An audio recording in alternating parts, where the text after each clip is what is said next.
Did you know that countless people around the world have faced challenges that seem impossible, only to rise above them and find their own version of a happily ever after? Yeah, it's true. Real-life Cinderella stories are more common than you might think, and today, we're diving into one that's both inspiring and uplifting. So, what exactly is a real-life Cinderella story?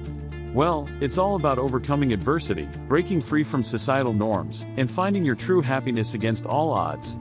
It's not just about the fairy tale endings, it's about the journey that leads to those moments of triumph. Today, we'll explore an incredible story that will show you just how powerful perseverance can be. Presentation of problem/challenge. Let's meet our protagonist, Sarah. Growing up in a small town, Sarah faced a mountain of challenges. Her family struggled financially, and she often felt like she was living in a shadow, overshadowed by societal expectations and the pressure to conform.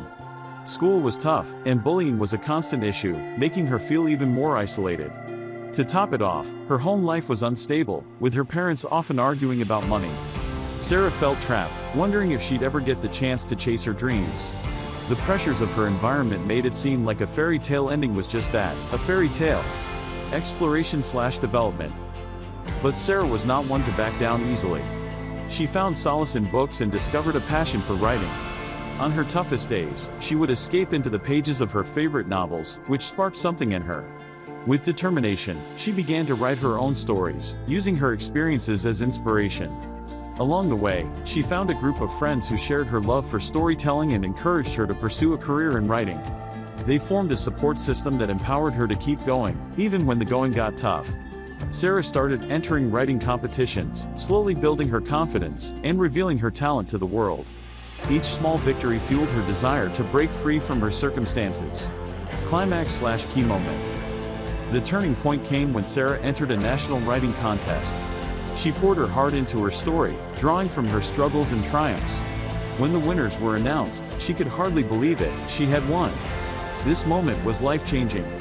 Not only did she receive a scholarship to a prestigious writing program, but her story was also set to be published. It was the moment she realized that her voice mattered, and she could inspire others through her writing. The once trapped girl was now on the path to becoming a published author, living her own Cinderella story. Conclusion/summary. So, what can we learn from Sarah's journey? It's a powerful reminder that no matter how tough life gets, perseverance and passion can lead to incredible transformations. Sarah's story shows us that we all have the potential to rise above our circumstances and create our own happy endings. With the right support system and a determination to follow our dreams, anything is possible. Call to action, CTA. If you enjoyed Sarah's inspiring story, let me know what you think in the comments. Have you ever faced challenges that felt insurmountable? I'd love to hear your experiences. Don't forget to subscribe for more uplifting stories like this, and check out my other videos for even more inspiration. Until next time, keep believing in your own happily ever after. Title: A Real Life, Cinderella Story and Its Happy Ending. Once upon a time, in a small town nestled between rolling hills and lush forests, there lived a young woman named Clara. She was not born into wealth or luxury, but into a humble family that valued hard work and kindness above all. Clara's mother had passed away when she was very young, and her father remarried a woman named Eleanor, who had 2 daughters of her own. Though Clara hoped for a new family filled with love, her reality was quite the opposite. Eleanor and her daughters, Olivia and Isabel, were nothing like the kind and caring family Clara had imagined. From the moment they moved in, the atmosphere in Clara's home changed. Eleanor, who had once charmed Clara's father with her sweet demeanor, quickly revealed a cold and calculating side. She was obsessed with wealth and status, and saw Clara as nothing more than an obstacle to her ambitions. Olivia and Isabel, taking after their mother, were vain and spoiled, always looking down on Clara as if she were inferior. Clara's father, a hard-working man, often traveled for business and was seldom home. Whenever he was around, Eleanor put on a facade of warmth and harmony, pretending that they were one happy family. But as soon as he left, the masks would drop, and Clara was treated as little more than a servant in her own home.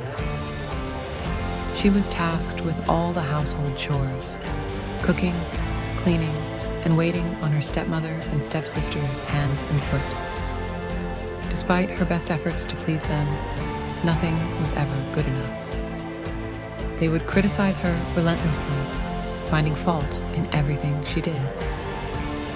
Clara's room was a small, dusty attic, far removed from the luxurious chambers her stepsisters occupied. While they wore fine dresses and adorned themselves with jewelry, Clara made do with hand-me-downs and patched-up clothes. But Clara, ever resilient, refused to let their cruelty harden her heart. She found solace in the simple things, reading by the flickering light of a candle, tending to the small garden she had planted behind the house, and losing herself in daydreams of a better life.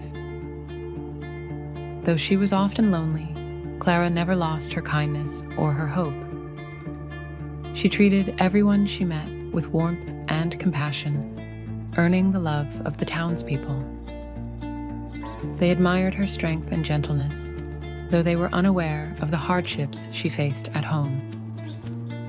Clara believed that one day her fortunes might change, but for now, she bore her burdens with quiet dignity. One fateful day, news arrived in the small town that would change Clara's life forever. The royal palace announced that a grand ball would be held in honor of the prince, who had recently returned from his travels abroad. The prince was seeking a bride, and all the eligible young women in the kingdom were invited to attend.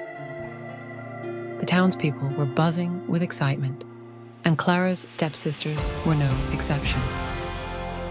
Olivia and Isabel immediately began planning their outfits, dreaming of capturing the prince's attention and securing their place as royalty. Clara, too, felt a flicker of hope.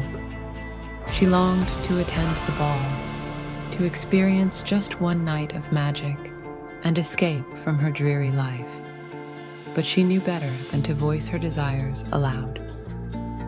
When Eleanor and her daughters caught wind of Clara's wish, they were quick to extinguish it. "You go to the ball?" Olivia sneered. "In those rags? The prince would never look at you." "Stay in your place, Clara," Isabel added, her voice dripping with disdain. "You belong here, with the dishes and the dust." Eleanor simply gave Clara a cold, calculating look. "You have far too much work to do, Clara. I suggest you put these silly dreams out of your head." With that, any hope Clara had of attending the ball was crushed. She was ordered to help her stepsisters prepare, making their dresses, styling their hair, and ensuring every detail was perfect. As she toiled away, she couldn't help but feel a deep sadness settle over her. She knew she was capable of more than this life of servitude, but she had no idea how to change her fate. The night of the ball finally arrived. Eleanor, Olivia, and Isabel left for the palace in a flurry of excitement, leaving Clara behind with a mountain of chores. As she watched the carriage disappear into the distance, Clara felt tears welling up in her eyes. She tried to busy herself with her tasks, but the weight of her disappointment was too heavy to bear. She retreated to the garden, where she could be alone with her thoughts. There, under the light of the moon, Clara allowed herself to cry. She cried for all the dreams she had lost, for the mother she barely remembered, and for the life she wished she could lead. But as her tears fell, a soft voice called out to her. "Why are you crying, my dear? You cry?" Startled, Clara looked up to see an older woman standing before her. The woman had a gentle, wise face and a twinkle in her eye that suggested she was more than she seemed. Clara quickly wiped her tears, embarrassed to be caught, in such a state. "Who are you?" Clara asked, her voice trembling. "I am your fairy godmother," the woman replied with a warm smile. "I've been watching over you, waiting for the right moment to help you. And I believe that moment has come." Clara could hardly believe her ears. "A fairy godmother," she repeated, unsure whether to laugh or cry again. "But how? Why?" "Because, my dear, you deserve so much more than the life you've been given," the fairy godmother said, her voice full of kindness. "And tonight, I'm going to make sure you have the chance to experience something magical." With a wave of her wand, the fairy godmother transformed Clara's ragged dress into a stunning gown, shimmering with soft hues of blue and silver. Her worn shoes became delicate glass slippers, and her hair, once tied back in a simple braid, was styled into an elegant updo adorned with sparkling jewels. Clara gasped as she looked down at herself. "Is this really happening?" "It is," the fairy godmother replied with a grin. "But there's more to be done." She then turned to the garden and, with another flick of her wand, transformed a nearby pumpkin into a magnificent carriage, complete with white horses and a coachman. The once empty garden now looked like a scene from a fairy tale. "Now, Clara," the fairy godmother said, "you must remember this. My magic will only last until midnight. At the stroke of 12, everything will return to its original form. So you must leave the bowl before then." Clara nodded, her heart pounding with a mixture of excitement and nervousness. "Thank you," she whispered, overwhelmed with gratitude. "Go, my dear," the fairy godmother urged, guiding her towards the carriage. "Your night of magic awaits." Clara climbed into the carriage, her heart filled with hope for the first time in years. As she made her way to the palace, she couldn't help but smile, knowing that this night would be one she would never forget. Eleanor and her daughters, Olivia and Isabel, were nothing like the kind and caring family Clara had imagined. They were vain, selfish, and saw Clara as nothing more than a servant. As soon as her father left for work each day, Eleanor would assign Clara endless chores, cleaning, cooking, and tending to her stepsisters' every whim. Despite the cruel treatment, Clara remained gentle and hopeful, often losing herself in daydreams of a better life. Clara's world was small, limited to the chores she had to complete and the few moments she could steal away to read or explore the nearby woods. She found solace in nature, where she would walk among the trees, listen to the birds, and imagine herself free from the burdens of her home life. The townspeople adored Clara for her kindness, but they were unaware of the hardships she faced behind closed doors. One day, news spread throughout the town that a grand ball was to be held at the royal palace. The ball was in honor of the prince, who had returned from his travels abroad and was seeking a bride. All eligible young women in the kingdom were invited, and excitement buzzed in the air as preparations began. Clara's stepsisters were no exception. They spent hours each day discussing what they would wear, how they would style their hair, and how they might catch the prince's eye. Clara, too, longed to go to the ball. She dreamed of dancing in a beautiful gown, if only for one night, and escaping the drudgery of her daily life. But when she timidly expressed her desire to attend, Eleanor and her stepsisters laughed at her. "You, go to the ball, in those rags? The prince would never look at you," they sneered. Heartbroken but not surprised, Clara resigned herself to the fact that she would spend that night alone, as usual.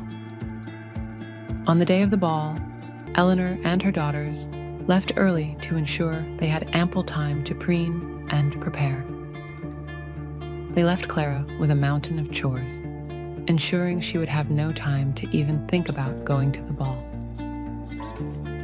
As she scrubbed the floors and mended her stepsister's dresses, Clara felt a deep sadness settle over her. She knew she was capable of more than this life, but she had no idea how to change her fate. Just as the sun began to set and Clara was finishing her tasks, a soft knock came at the door. Confused, she opened it to find a kind-looking older woman standing on the doorstep. The woman introduced herself as Clara's fairy godmother, a magical being who had watched over her for years, waiting for the right moment to intervene. "Clara, my dear," the fairy godmother said with a warm smile, "you are more deserving of happiness than anyone I know. Tonight, you shall go to the ball, and you shall do so in style." With a wave of her wand, the fairy godmother transformed Clara's tattered clothes into a stunning gown of silk and lace, shimmering in the twilight. Her worn-out shoes became delicate glass slippers, and her hair was styled into an elegant updo adorned with jewels. Clara could hardly believe her eyes as she looked at her reflection in the mirror. "But how will I get to the palace?" Clara asked, her excitement tempered by practicality. The fairy godmother smiled again and, with another wave of her wand, transformed a pumpkin into a magnificent carriage, complete with white horses and a coachman. "Now, remember," the fairy godmother warned, "the magic will only last until midnight. At the stroke of 12, everything will return to its original form. So, you must leave the ball before then." Clara nodded, her heart full of gratitude and joy. She thanked her fairy godmother and climbed into the carriage, ready for the night of her dreams. When Clara arrived at the palace, she was greeted by gasps of admiration. No one recognized her, not even her stepmother and stepsisters, who were too busy trying to impress the prince. As Clara entered the grand ballroom, the prince himself noticed her immediately. He had danced with many young women that evening, but none had captured his attention like Clara. He made his way through the crowd and asked her to dance. From the moment their hands touched, it was as if the world around them faded away. They danced together all night, talking and laughing as if they had known each other for years. Clara felt like she was living in a dream, but she never forgot the fairy godmother's warning. As the clock neared midnight, she felt a pang of sadness, knowing she had to leave. Just as the clock began to strike 12, Clara pulled away from the prince and ran out of the ballroom. In her haste, she lost one of her glass slippers on the stairs. She didn't stop to retrieve it, knowing she had to reach the carriage before the magic wore off. She made it home just in time, collapsing into bed with her heart full of wonder and regret. The next day, the entire kingdom was abuzz with news of the mysterious girl who had stolen the prince's heart. The prince himself was determined to find her. He traveled from house to house, searching for the woman whose foot would fit the glass slipper. When he arrived at Clara's home, Eleanor and her daughters tried desperately to fit into the slipper, but it was no use. For as the prince's entourage arrived at Clara's home, the air was thick with anticipation. The prince himself, a tall and handsome young man with a kind smile, stepped out of the carriage, holding the delicate glass slipper in his hands. The townspeople gathered around, whispering in excitement, eager to see who the mysterious girl might be. Inside the house, Eleanor and her daughters were in a frenzy. Olivia and Isabel had spent the entire morning primping and preening, convinced that one of them would soon become the prince's bride. Eleanor, always scheming, instructed them to act as though they had been at the ball all along, despite knowing neither had caught the prince's eye that night. When the prince knocked on the door, Eleanor quickly ushered him inside, greeting him with a forced smile and exaggerated curtsy. "Your Highness, what an honor to have you in our home," she gushed, her eyes gleaming with ambition. "I believe you'll find what you're looking for here." The prince nodded politely, though his eyes scanned the room, searching for the girl who had captured his heart. He gestured for one of his attendants to bring forward the glass slipper.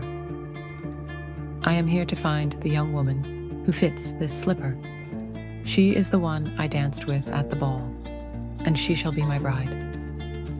Olivia immediately stepped forward, nearly knocking over Isabel in her haste. She forced a smile and held out her foot. "It was I who danced with you, Your Highness. I knew we had a connection," she said, trying to sound charming. The attendant gently placed the glass slipper on her foot, but no matter how much Olivia tried to force it, the slipper was far too small. Her face flushed with embarrassment as she pulled her foot back, her smile faltering. Next, Isabel tried her luck. She was no more successful than her sister, her foot barely fitting into the opening of the slipper. She grimaced in frustration, and Eleanor's expression darkened as she realized neither of her daughters would win the prince's favor. The prince, disappointed but determined, turned to Eleanor. "Are there any other young women in the house?" he asked, hope still lingering in his voice. Eleanor hesitated, her mind racing. She knew the only other woman in the house was Clara, but she had never considered her a threat. After all, Clara had been left behind on the night of the ball, or so she thought. "No, Your Highness," she lied smoothly. "These are my only daughters." Before the prince could respond, a soft voice called out from the doorway. "Excuse me, Your Highness."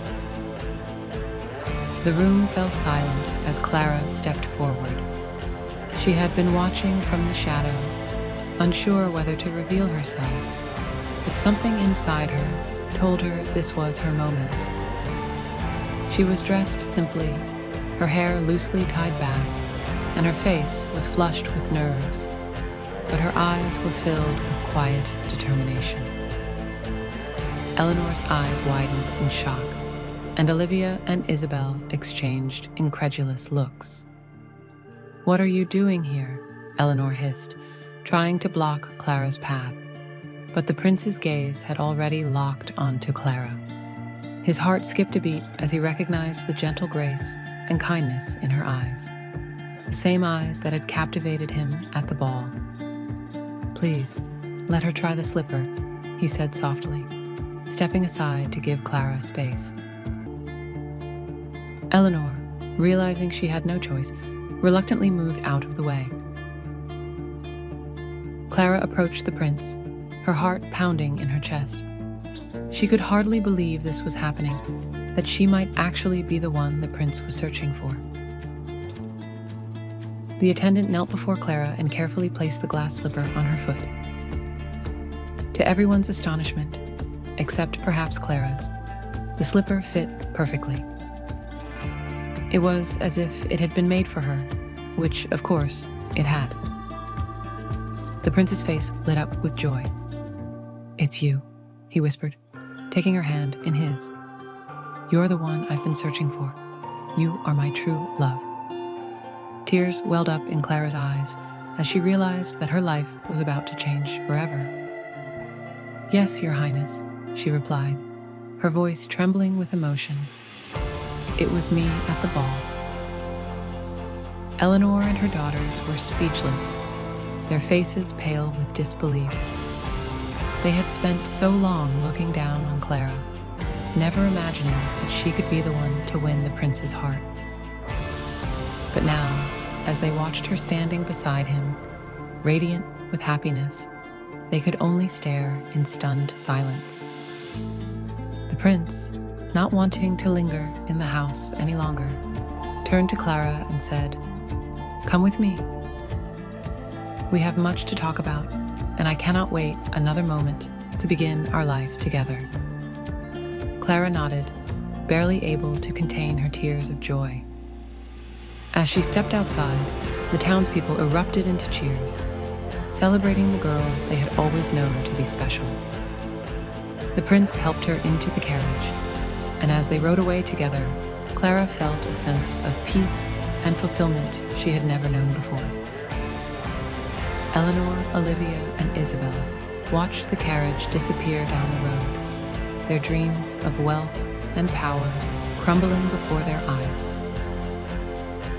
They knew that they had lost more than just the prince. They had lost the chance to ever redeem themselves in Clara's eyes. But Clara, being the kind soul she was, harbored no ill will toward them. She had found her happiness, and she knew that her true worth was not defined by the cruelty of others, but by the love she had always carried in her heart. From that day forward, Clara's life was filled with joy and love. She and the prince were married in a grand ceremony, and the kingdom rejoiced in their happiness. Clara became a beloved princess, known not just for her beauty, but for her kindness and compassion. And so, the young woman who had once been treated as a servant in her own home became the queen of a kingdom, a true Cinderella story with the happiest of endings. Finally, the prince asked if there were any other young women in the house. Eleanor hesitated, but Clara stepped forward. With a smile, the prince handed her the slipper, which slid on perfectly. In that moment, he knew he had found his true love. Clara's life changed forever after that day. She married the prince and became a beloved princess, known throughout the land for her kindness and grace. She forgave her stepmother and stepsisters, though they never returned to the palace. Clara's fairy godmother continued to watch over her, ensuring that her life was filled with happiness and love. And so, Clara's real-life Cinderella story had a happy ending, one where she found not only love and joy, but also the recognition and respect she had always deserved. For Clara, the true magic was not in the gown or the carriage, but in the kindness that had guided her through even the darkest of times. The Stories book is a captivating collection of tales that traverse diverse genres and emotions, spanning the realms of fantasy, science fiction, romance, and mystery. Each narrative is a journey into the unexpected, weaving intricate plots and compelling characters. With a skillful blend of vivid imagery and thought-provoking themes, this anthology invites readers to explore the depths of imagination and discover the universal threads that connect us all. From heartwarming moments to spine. We hope you enjoyed these captivating video stories. Be sure to subscribe to our channel for more heartwarming content like this. Thanks for watching, and keep spreading the video story.